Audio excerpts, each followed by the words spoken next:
আমি যদি সাহিত্যের কথা বলি, সাহিত্য আমার মনকে জাগিয়ে দেয়, আমার সংবেদনশীলতা জাগিয়ে দেয়, অন্য জীবন দেখা, অন্য জীবনের সাথে মেশার যে প্রবণতা, সেটা তৈরি করে দেয় সাহিত্য। সাহিত্য আমাকে গভীরে যেতে বা গভীরভাবে ভাবতেও সাহায্য করে।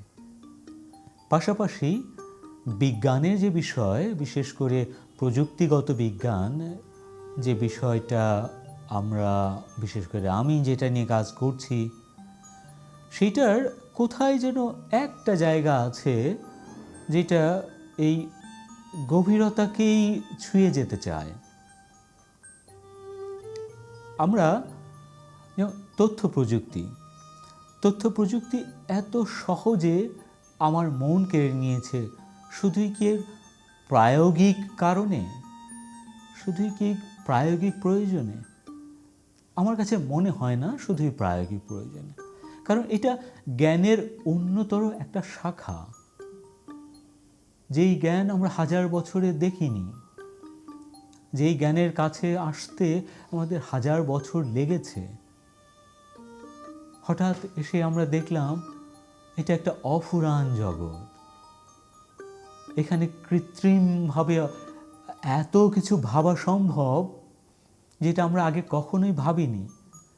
এই যে ভাবনার একটা অন্য জগৎ, এভাবেও ভাবা যায়, জগৎটাকে এভাবে বিশ্লেষণ করা যায়। জগৎ আসলে ছকে মেলানো, জগৎ আসলে গণিতে বাঁধা। এই যে গণিতে বাঁধা জীবন, সে যেমন গভীরের দিকে ইঙ্গিত দেয়, সাহিত্যের সেই যে সংবেদনশীল জীবন, সেও তো অন্য এক গভীর জীবনের দিকে ইঙ্গিত দেয়। তো এই জায়গাটাতে মনে হয়েছে যে এরা খুব দূরের কেউ নয়, এরা জীবন ঘেঁষা, জীবন কেন্দ্রিক। আর অভিযান, রোমাঞ্চ, এটা তো একান্তই জীবনের।